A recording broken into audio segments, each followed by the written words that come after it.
As the Democratic National Convention showcases truly the best of America, joy, a future forward-looking vision, actual policies to better the lives of Americans and really the whole entire world. In contrast, you have Donald Trump and MAGA, in my view, representing the worst of America.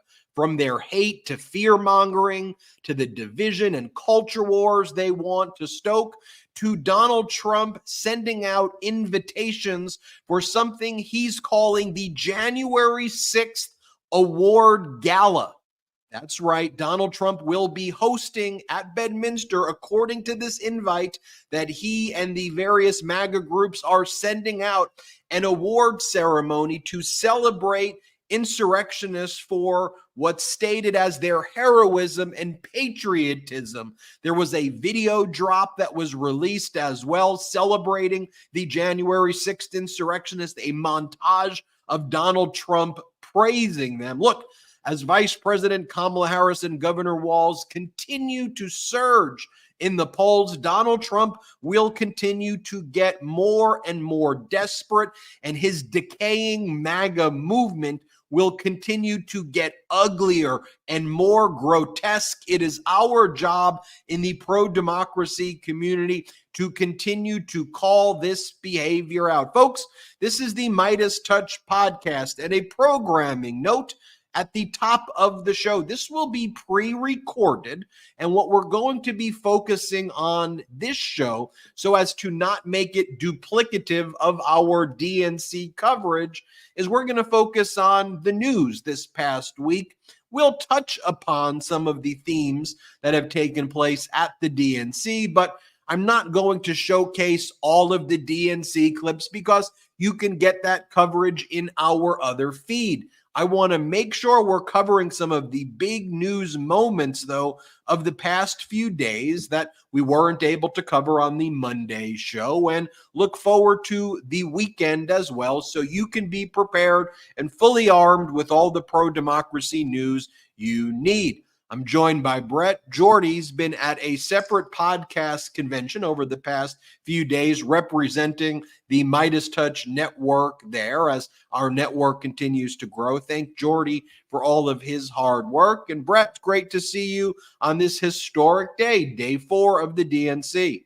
Day 4. I'm loving the energy this week, folks. The energy is great. I am feeling inspired. I am feeling hopeful. And I know that a lot of you are feeling the same way. And Ben, I think it's so important, though, that we continue to do this show, like you said, because there are so many stories right now that are slipping through the cracks. Don't get me wrong. I am very happy that the Democratic National Convention is getting the attention that it deserves. And it's been such an incredible event.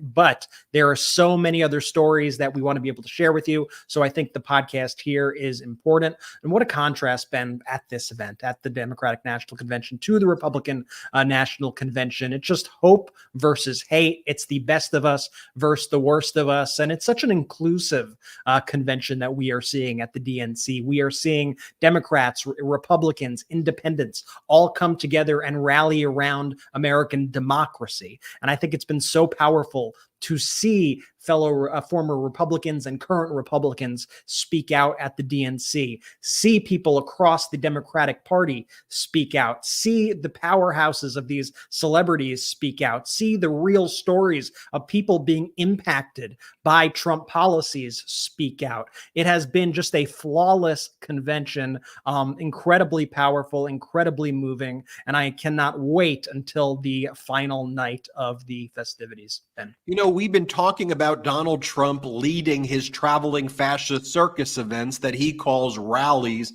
not with the national anthem, but with the J6 choir song. And Trump would always brag that his J6 choir song got more downloads than Taylor Swift, which it did not, but he would go along and say that. Corporate media refused to cover that Donald Trump is singing a song with some of the most violent of the insurrectionists. Frankly, if he made a song with insurrectionists generally, it would be terrible. But this song's actually with the ones who are like the most violent, and Donald Trump continues to promote them. And he sent out an invitation Our team here at the MeidasTouch Network exclusively broke this story. Another story broken by the MeidasTouch Network, thanks to, again, all of you Meidas Mighty who contributed to growmeidas.com to help grow this platform, and those who subscribe to patreon.com/MeidasTouch. Our editorial team continues to expand, but that's right. Donald Trump is hosting a January 6th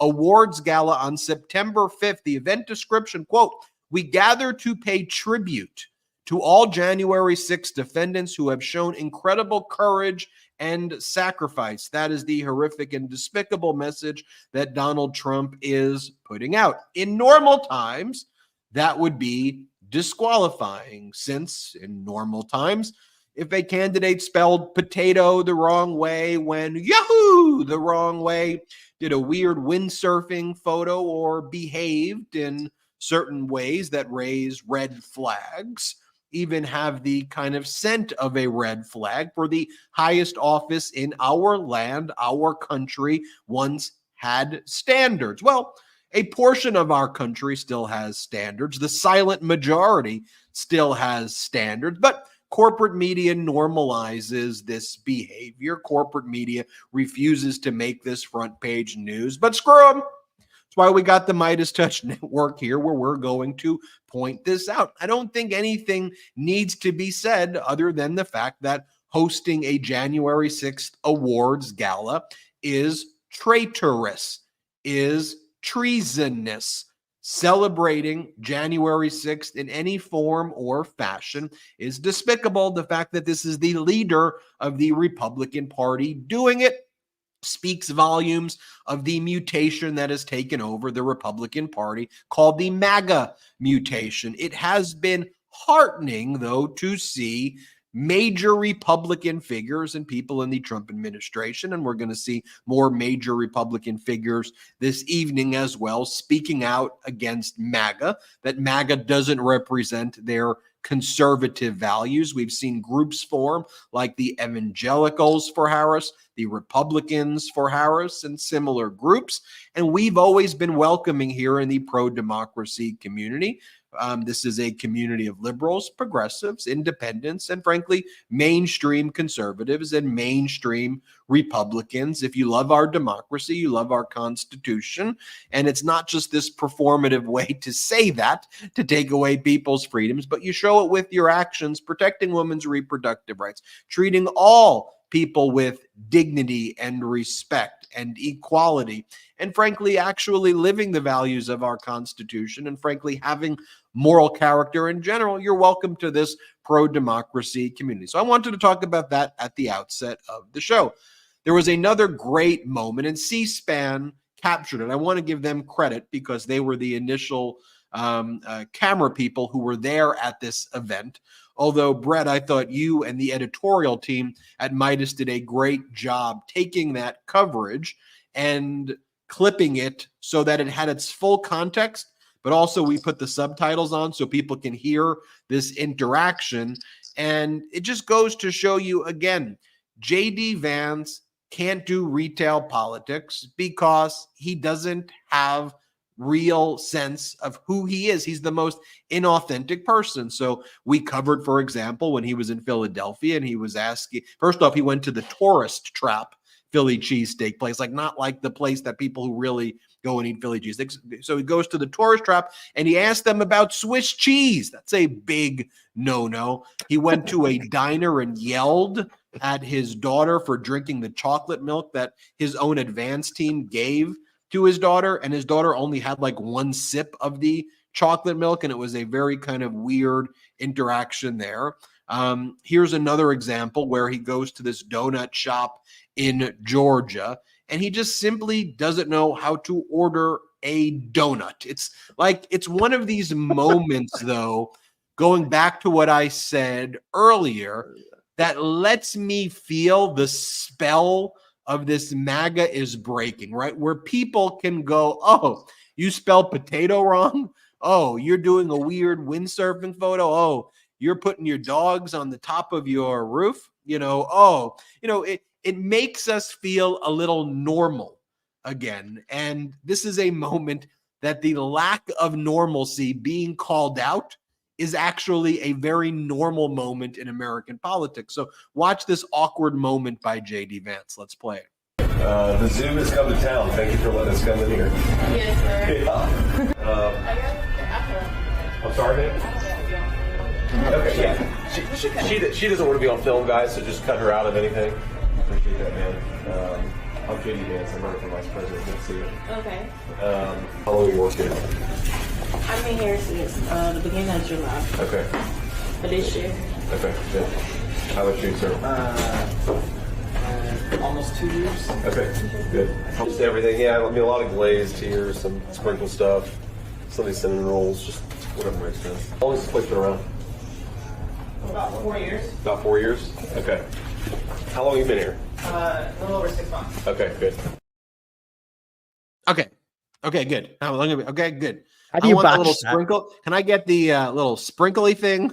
And I want to get the glaze thing right there. What an awkward interaction, Brett. Yeah, and it's like I would say it's as if AI is interacting with humans, but I've actually seen AI have much more natural conversations than JD Vance interacting with the employees there. I think what it gets to is this issue of authenticity, and I think that's why we've seen so much momentum with the Harris Walls ticket. They ooze authenticity when you hear them speak, and we'll show at least a clip from the other night of Governor Walz and his incredible speech and what happened there. But when you hear Governor Walz speak, you innately feel that he is the real deal. When you see the interaction between him and his family, you know that that love is real. When you see JD Vance out there, you see somebody whose inner monologue is probably, don't be weird, don't be weird, don't be weird, please don't be weird, please. Ah, shit, I was weird again. And that comes out when you see these awkward interactions in the most basic situations. I mean, answering every question there. Okay, good. Okay, good. Okay, good. Like an absolute robot. It is just so cringeworthy. I had such secondhand embarrassment, and they are certainly just, you know, when folks say, oh, these are some weird people, this is part of that we are seeing. Their kind of inability to understand just everyday Americans out there who are hardworking Americans trying to do their jobs and not be a part of a JD Vance photo op. I want to show you this contrast, though, that to me speaks volumes of the difference, not necessarily even a political level, but a humanity level between the DNC and how the Republicans are behaving and how they have behaved when this MAGA mutation has taken over. So on the one hand, you had Governor Walz give this incredible speech last night where he gave a shout out to his daughter, Hope, his son, Gus, and his wife, Gwen. He says, "You're my entire world." And he says, "And I love you." And you see tears on Hope's eye, and you see Gus, his son, 17 years old, getting very emotional. Let me show you this clip first, and I want to contrast it with another. Let's play it.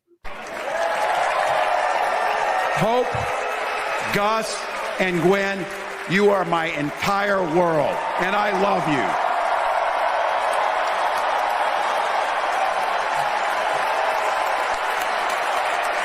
I'm letting you in. So that image right there is kind of the perfect humanity gut check. Like, how do you respond to that? Do you think that that is a loving scene where a bond between father, son, daughter, and wife is demonstrated? Or do you see that as something that is off or strange or something else, Brett?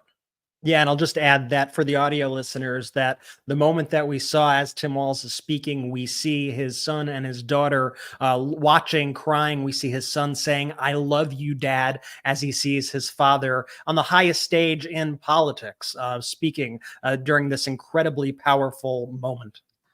So you have that image, right? To me, give you my opinion, that fills me with joy and love. It brings a tear to my eyes. That was my reaction to it. So that's on the one hand, right?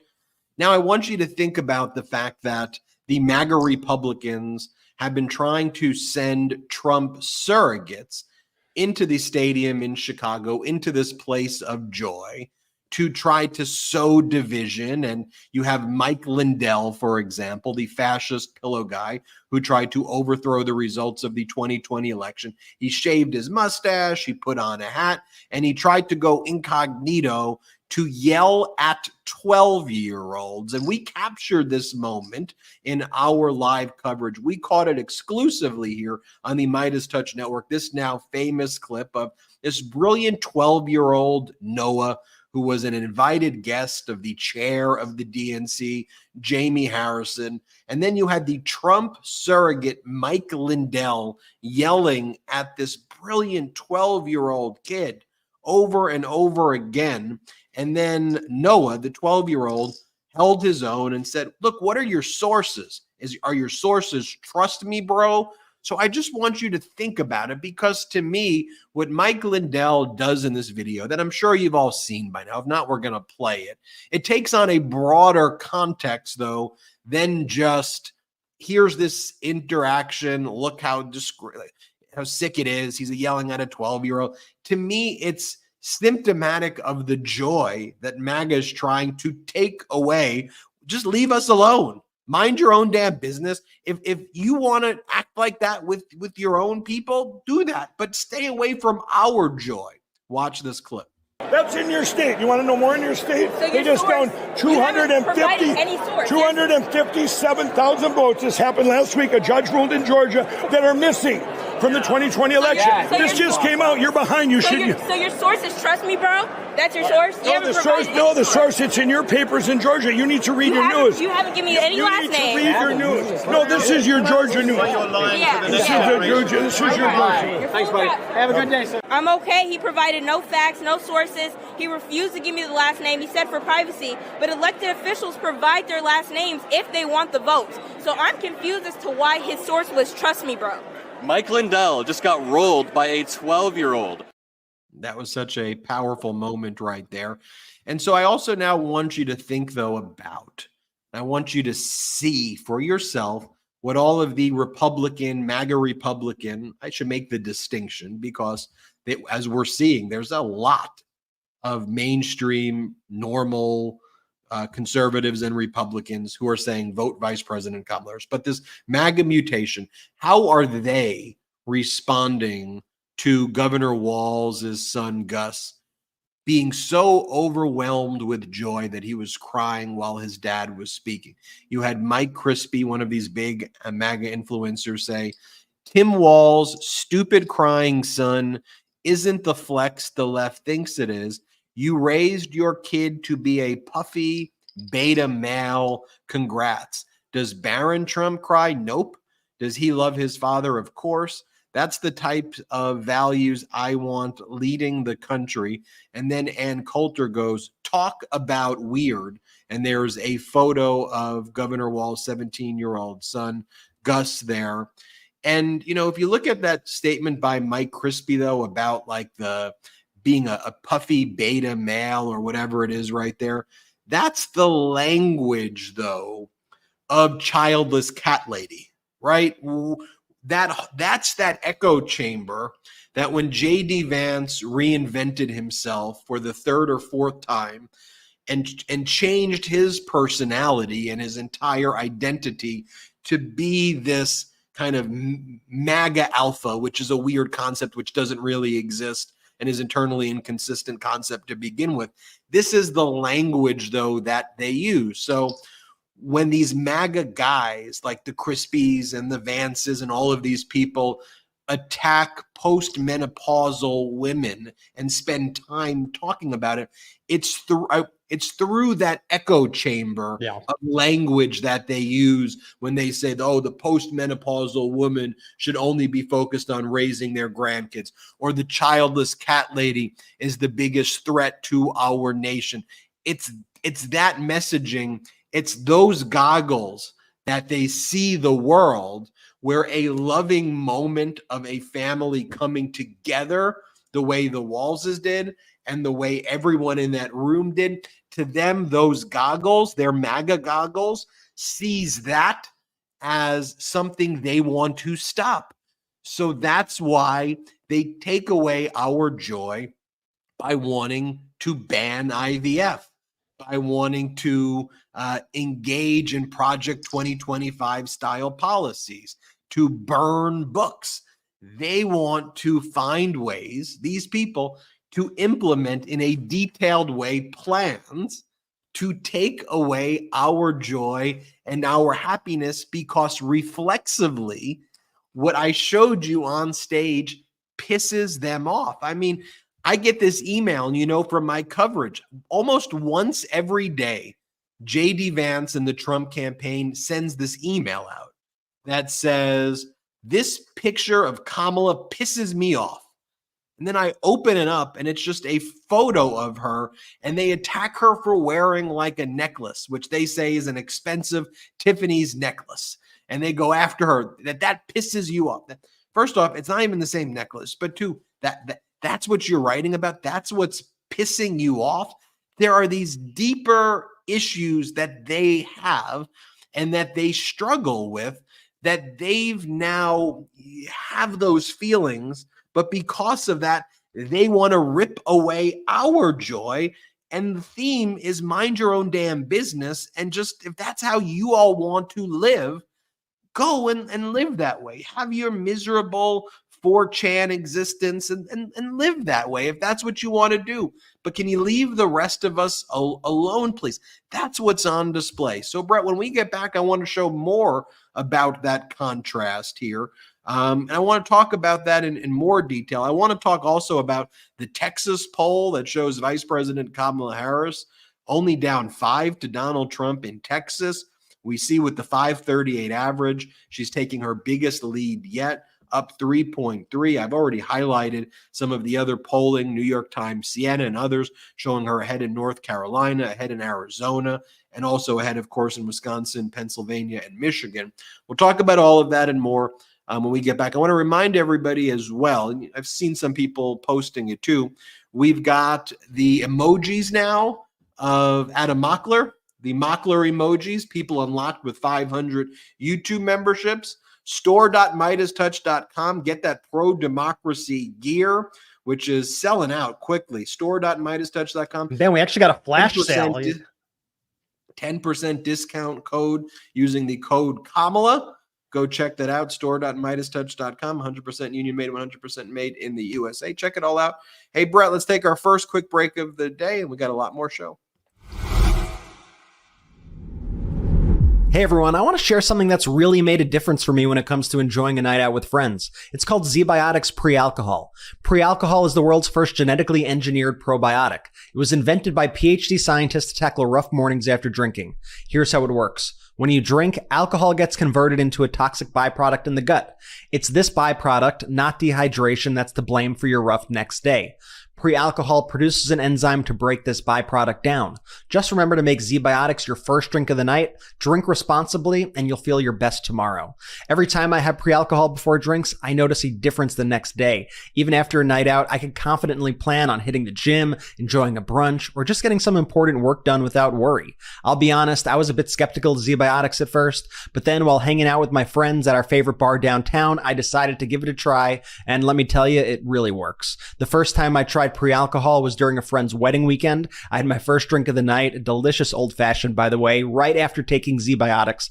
The next morning, I was up early, feeling great, and ready to join the rest of the wedding party for breakfast and activities. It was a total game changer. With vacations, weddings, birthdays, and reunions, there's so much going on this summer. Get the most out of your plans by stocking up on pre-alcohol now. Go to zbiotics.com/Meidas to get 15% off your first order when you use Meidas at checkout. Pre-alcohol is backed with a 100% money-back guarantee, so if you're unsatisfied for any reason, they'll refund your money, no questions asked. Remember to head to zbiotics.com/Meidas, M-E-I-D-A-S, and use the code Meidas at checkout for 15% off. Thank you, ZBiotics, for sponsoring this episode and our good times. All right, are you ready for this fact? Traditional bed sheets can harbor more bacteria than a toilet seat. It can lead to acne, allergies, and stuffy noses. It's just gross.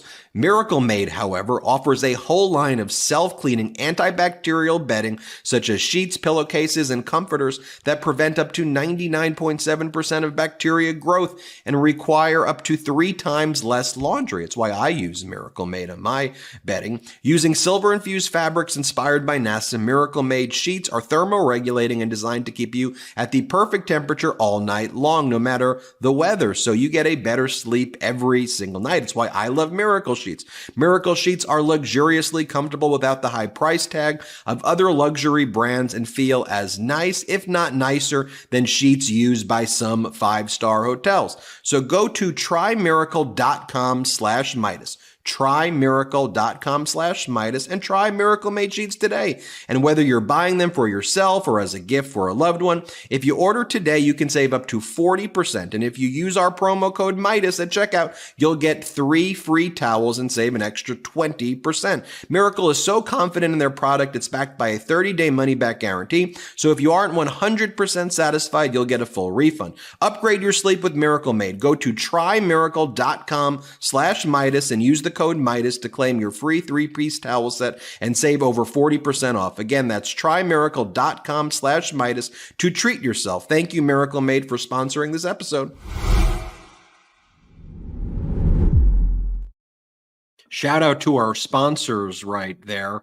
One of the things that make this show possible are those sponsors. The discount codes are in the description below. You also make this program and this network possible when you go to growmeidas.com and become a recurring contributor.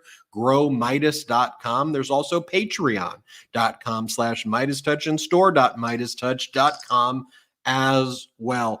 I want to highlight just briefly some of my other, there it is, growmeidas.com. You could become a recurring contributor, and there's no limit on that as well, right? If people want to make whatever the contribution is, go. Yeah, ahead. There. And if you want those extras, if you want the extras like the the monthly Zooms, the after shows, and things like that, then you go to Patreon. And so lots of ways to support, and we thank you for the support because it's what allows us to continue this research, to get this out, to get our people to events like the convention, and to make all this happen. So thank you so much. A lot of times I just hear, Brett, why we have growmeidas.com also, as a lot of people go, look, I don't need to be on the Patreon. I just want to give like a one-time contribution of a large amount and not pick a specific package. Can I just do that? So we created, one of the reasons we created growmeidas.com is to allow that. And also, if you just want to contribute as well, you can do that there. All right, enough of that.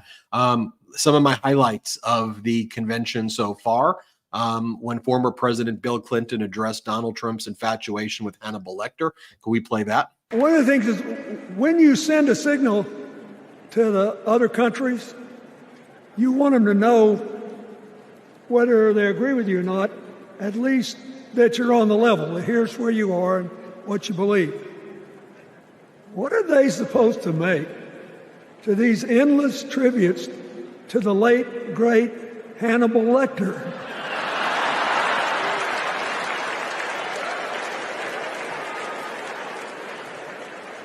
I mean, President Obama once gave me the great honor of saying I was the explainer-in-chief.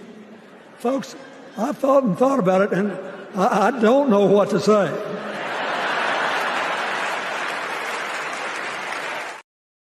So you had that moment. Also, you have this moment of former President Barack Obama making it clear that Donald Trump has some real issues here. Here, play this clip. The people who will decide this election are asking a very simple question. Who will fight for me? Who's thinking about my future, about my children's future, about our future together? One thing is for certain, Donald Trump is not losing sleep over that question.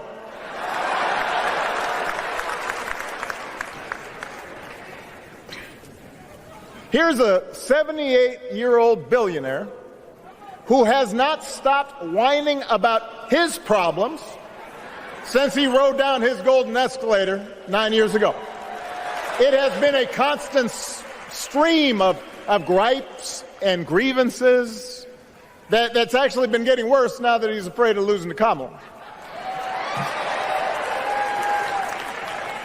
There's the childish nicknames, the crazy conspiracy theories, this weird obsession with crowd sizes.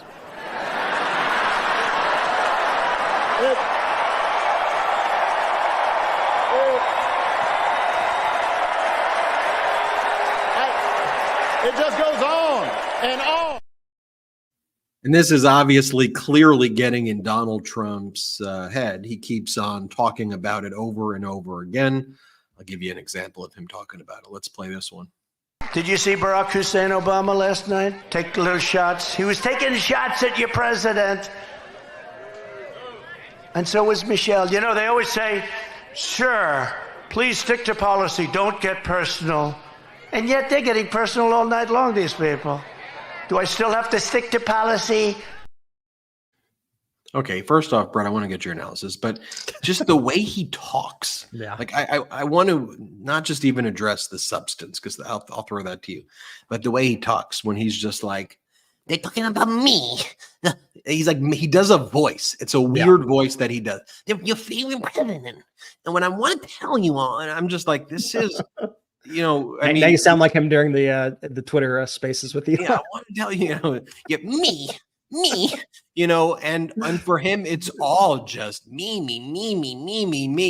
And I like the change here is first off, Democrats go high with our values, but when it comes to going after Trump, we can fight that battle the right way it needs to be fought. That seems to be a learning lesson here. Our values, our ethics, high.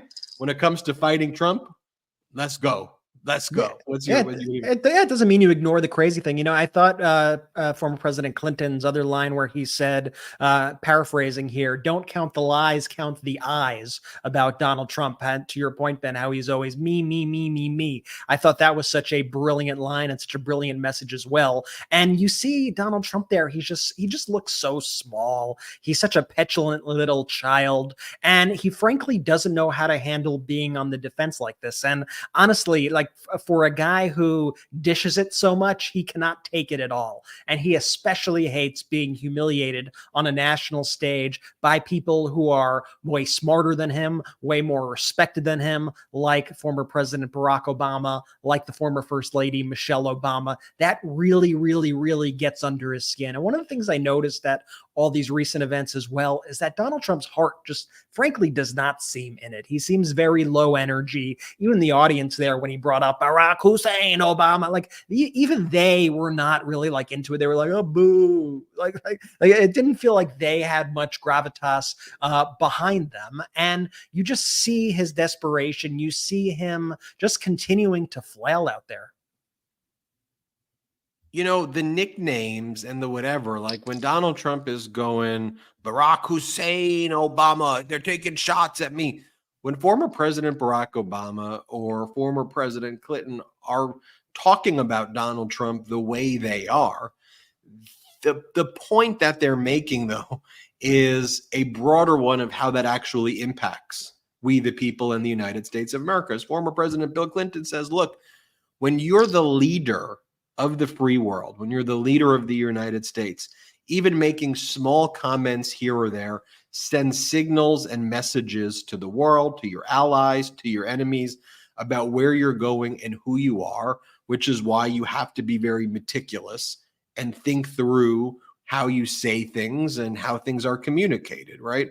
And when Donald Trump talks about Hannibal Lecter, the late, great Hannibal Lecter, people look at him the way we look at him, that he can be played easily, that he's a sociopath, that he is quite literally a mad person, that he can't be relied upon, and that he's probably having actual cognitive and mental issues that make him someone who cannot be relied upon and someone who will make the worst decisions always.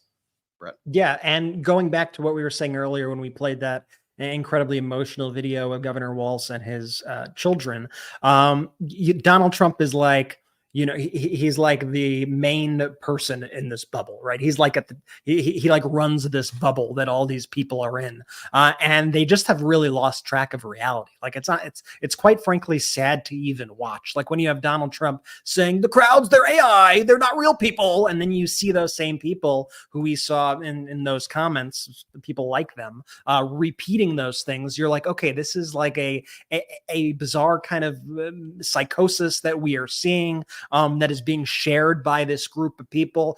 I think one of the other things that I noticed bothering Donald Trump in the past few weeks is, and I think this plays a lot into the strength of the Democratic messaging, and I got to give props to the Democratic messaging throughout this convention and over these past few weeks.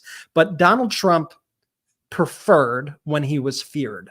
Donald Trump preferred, I think he was okay with being crazy as long as people were scared of him. And I'm not saying that he's not any less dangerous right now, but what I am saying is now he is being laughed at by everybody. Now he is being mocked. Now he is being looked at like a piece of garbage, like a piece of trash by like the entire country, by a majority of the country. And I think that shift from being scary to being the weird kind of loser, pathetic person as people view him, I think that is a mortal wound to his ego. I know it's something that George Conway has talked about with his anti-psychopath pack, but that is such a mortal wound to this person's psychosis, to this individual. He cannot handle it, and he frankly cannot cope with this new reality of him being the world's biggest weirdo who nobody likes.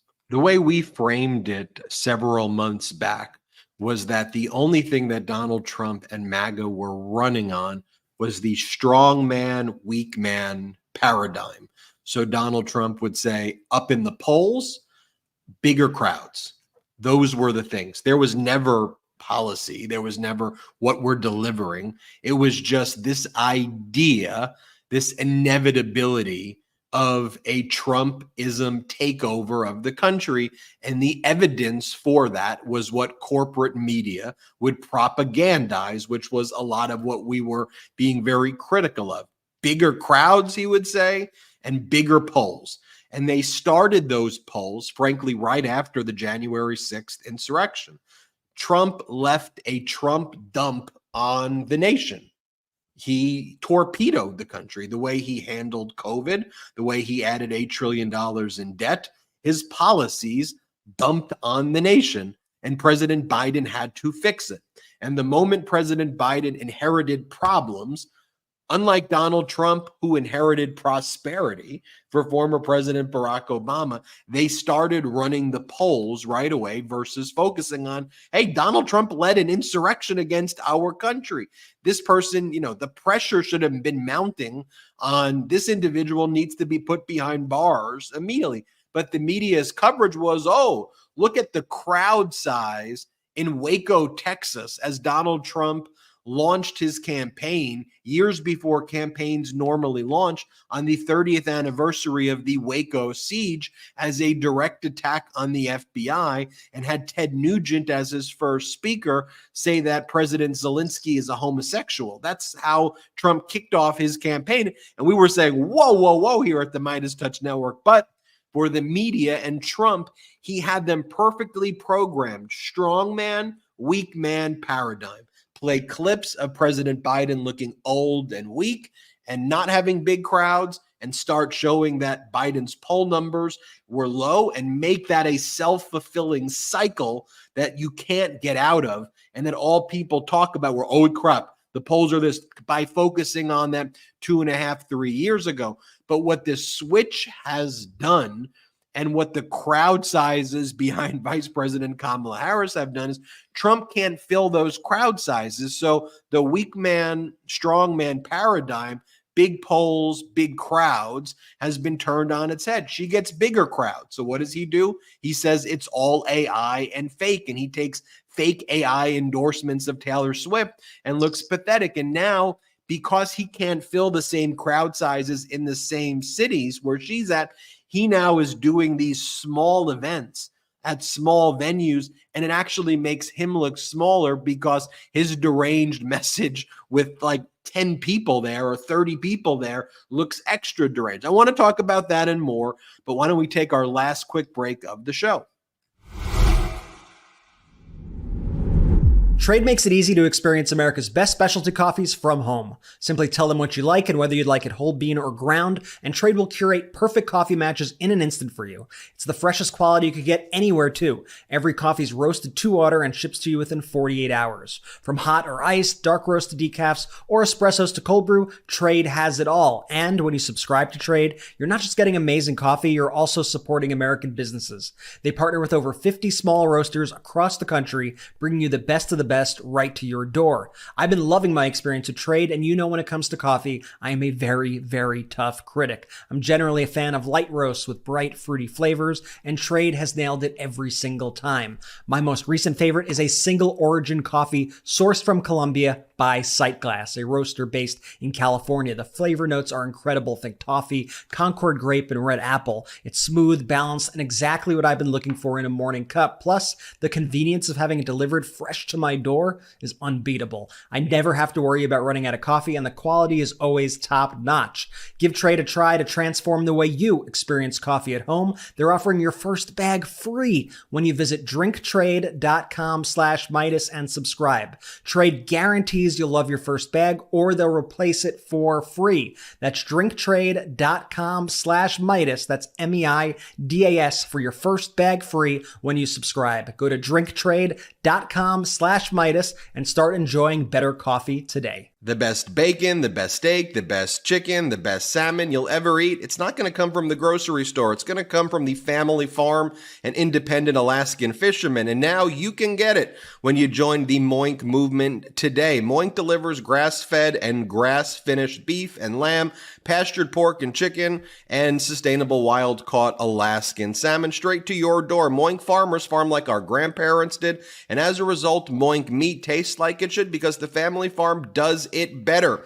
And the Moink difference is a difference that you can actually taste. Unlike the supermarket, Moink gives you the total control over the quality and source of your food. You choose the meat delivered in every box, like ribeyes to chicken breast to pork chops to salmon fillets and much more. Plus, you can cancel it at any time. And I love that Moink is helping save rural America. Join the Moink movement today, and you'll never turn back. Shark Tank host Kevin O'Leary called Moink's bacon the best bacon he's ever tasted, and Ring Doorbell founder Jamie Siminoff jumped at the chance to invest in Moink. Plus, they guarantee you'll say, oink, oink, I'm just so happy I got Moinked. I know I do, and you will too. Keep American farming going by signing up at moinkbox.com/MeidasTouch right now, and listeners of our show get free hot rolls in your first box.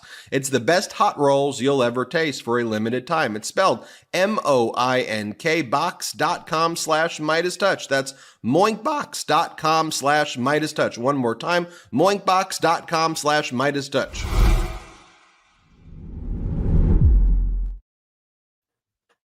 Thank you to our sponsors right there. You can check out the discount codes in the description below. I show these polls merely because I know it pisses Donald Trump off and rebuts the strongman, weak man paradigm, or in this case, powerful woman, weak Donald Trump paradigm, which basically exists right now. The new Economist YouGov poll has Vice President Kamala Harris up 3. The new 538 average has Vice President Kamala Harris up by 3.3. Vice President Kamala Harris only down 5 to Donald Trump in Texas. Meanwhile, she's up in North Carolina, up in Arizona, Michigan, Pennsylvania, and Wisconsin, and mostly all of the major polls there. Lots of people are talking about RFK, predicting that tomorrow he's going to endorse Donald Trump. Look, all of the analysis that I've heard and analyzed seems to suggest that it actually doesn't make a difference, that there's an argument that Vice President Kamala Harris could actually benefit from that. But I don't, from the analysis that I've heard and that seemed to be persuasive to me, and again, I could be proven wrong here, a lot of the people who were supporting RFK just wanted an alternative to Donald Trump. So him saying Trump is not going to make them go Trump, but that's left to be seen. But we'll obviously need to cover that. Although I don't need to spend any of you more of your precious ear time talking about RFK, who's just a total wacko. I want to show you this, though. This chart, I think, is important. Former President Bill Clinton pointed it out as well. This data does not lie. This is just the real deal data right here. Former President Bill Clinton explained that there was 52 million jobs created since 1989.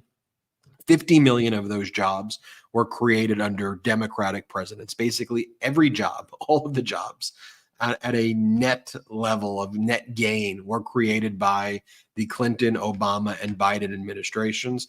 The Bush and Trump, the Bushes and Trump administrations only gained 1.9 million jobs. And this isn't like some glitch in the matrix. It is the design of their plans. That's how trickle down Project 2025 style stuff is meant to work. It's not meant to lift up. It's meant to trickle down the sloppy eighths to lower middle class and screw them over. And it's designed to benefit billionaires and decamillionaires. And the foundation of that philosophy is that when billionaires and decamillionaires do better, the country does better. That's the Republican economic philosophy now since Reagan, and it's been shown that actually doesn't work, and it doesn't work well for the economy. And I mean, look, there's a lot of maybe Wall Street people who, when you unleash all of this kind of debt and trickle down stuff, they like it because they make percentages off of the deal flow, and that there's like a lot of deal flow when Trump adds $8 trillion of debt, has tax cuts that for deca millionaires and billionaires that aren't paid for, that results in wealthy people trying to do stock buybacks and things that people who work on Wall Street can get percentages of. But that actually doesn't help the economy grow. Like right now, the American economy is growing faster than the economy of China. Like that's a big deal. Right now, there's been 16 million jobs that have been created right now, America's energy independent. I saw another stat that, like, you look at North Carolina, the North Carolina economy is doing 50% better now than it was under Donald Trump. By every economic metric, we're doing better. That's why Donald Trump and the MAGAs go around and say everything's rigged. The economic data is rigged. This is rigged. None of it's true. Don't believe any of the stuff. And the reality is that Donald Trump had the opportunity to do infrastructure. He did. He would have had bipartisan support for an infrastructure bill, and he promised there would be one, and that didn't happen. He promised there would be these factories, and that didn't happen. And, one of the things that he is, because he's a predator, in every sense of the word, he preys on people's hopes and fears and lies to them in ways that just even go beyond a normal political, ambitious goal setting. He just is a liar, totally liar, makes things up. And as he said, if you repeat something over and over and over again, people believe it. And it doesn't hurt that he has propaganda networks that push this, and corporate media, which is ultimately run at the top by board of directors who are made and CEOs who are the people who get their tax cuts. And Brett, when I talk about China here, as I mentioned that our economy is growing faster than China, I'd be remiss if I didn't mention, though, one of the new lines of attacks, very desperate by these MAGA Republicans, basically saying that Governor Walz is like a CCP sleeper agent, right? So James Comer goes on Fox, and what they're pushing, and this is real, Jesse Waters, he said this multiple times now, multiple days. I'll just show you kind of one clip of it where Jesse Waters goes, look, they're talking about the Donald Trump P-tape. Think about that. What's really more significant is imagine if the CCP has video of Governor Walz on his honeymoon. Imagine the compromise that would do. I think he means compromise. Imagine the compromise. First off, what are you talking about? A honeymoon? Two, no one's talking about the P-tape right now, okay? The only people who are talking about it is like Donald Trump when he goes to Iowa, and then brings up the P-tape on his own. No one's talking about that right now. Like, that's not being talked about. And then also you bring James Comer and goes, well, I think that we're going to launch another investigation. We're going to focus Congress into this is serious. We're going to do hearings on Governor Walz being a sleeper agent. It's like, James Comer, your whistleblower was not a real whistleblower. You actually had a CCP agent as your key witness to testify against Biden in your failed impeachment investigation. Here, let's just play this clip. China, and you know about China, Congressman. You did this when you looked into Hunter. When you go to China, they surveil you.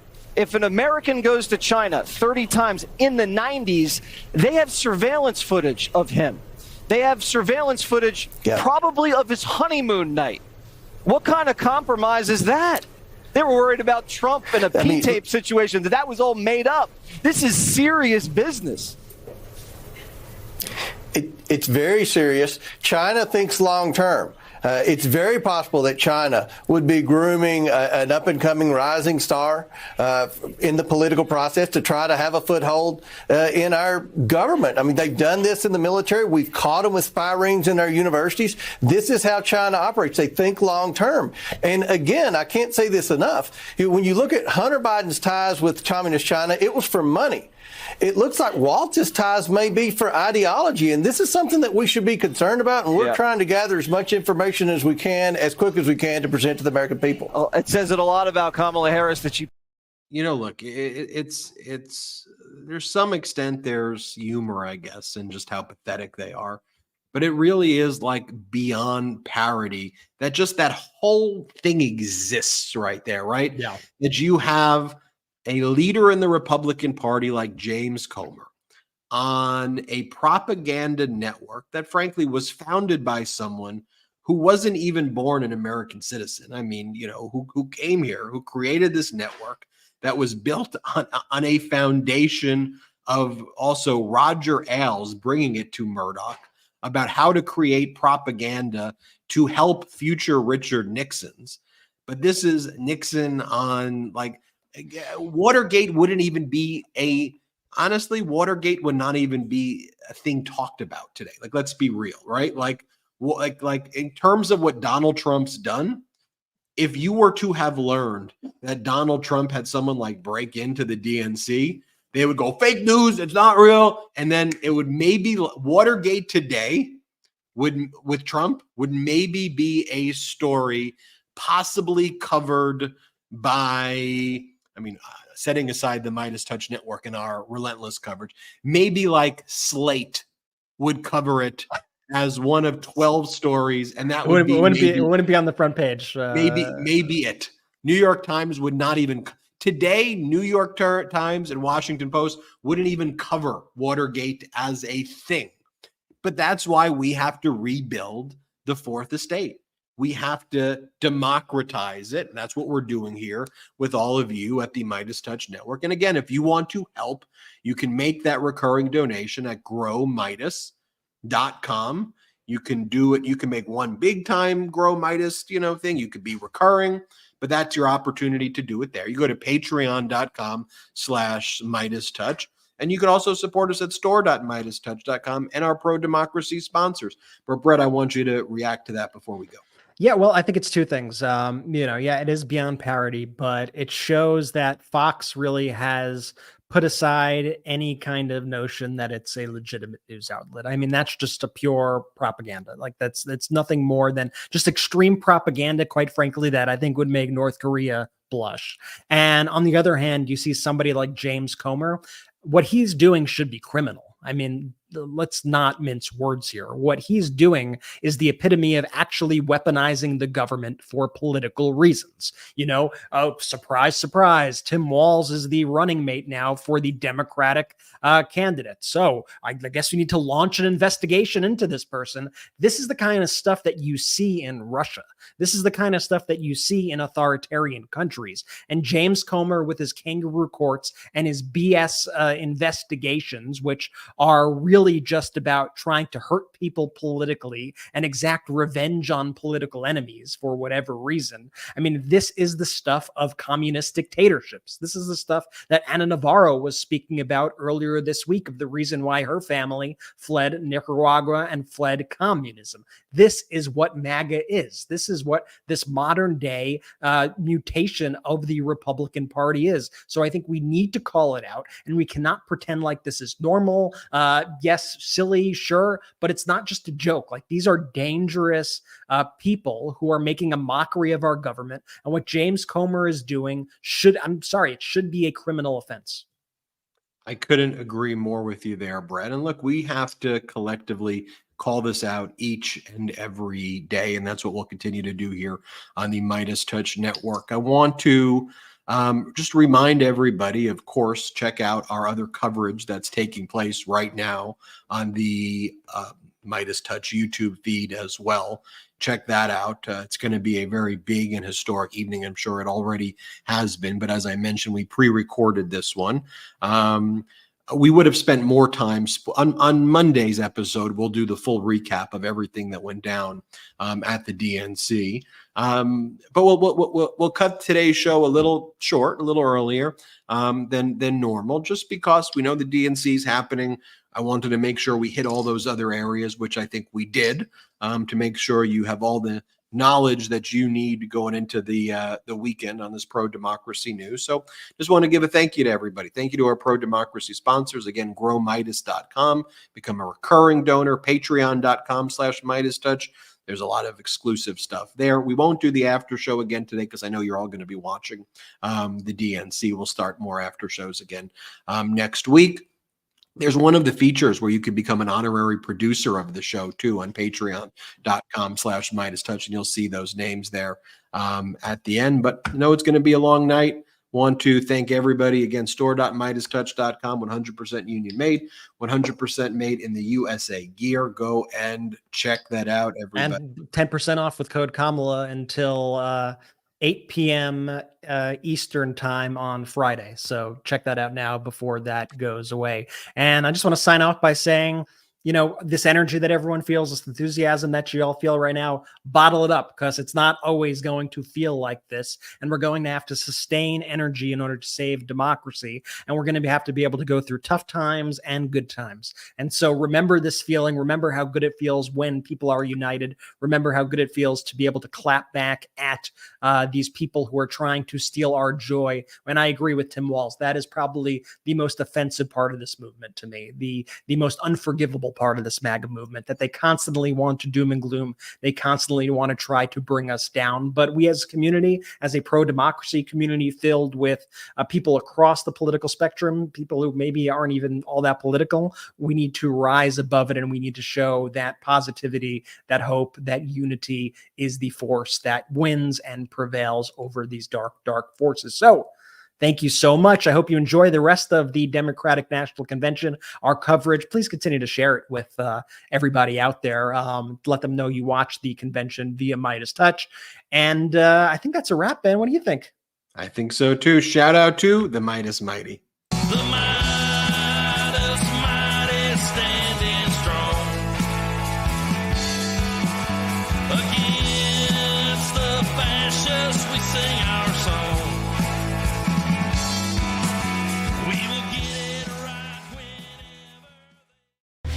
It's Ken Harbaugh with the MeidasTouch Network. The film Against All Enemies, which I co-produced with Ben Meiselas and this network, has won awards around the world for its up-close portrayal of America's insurrectionist movement.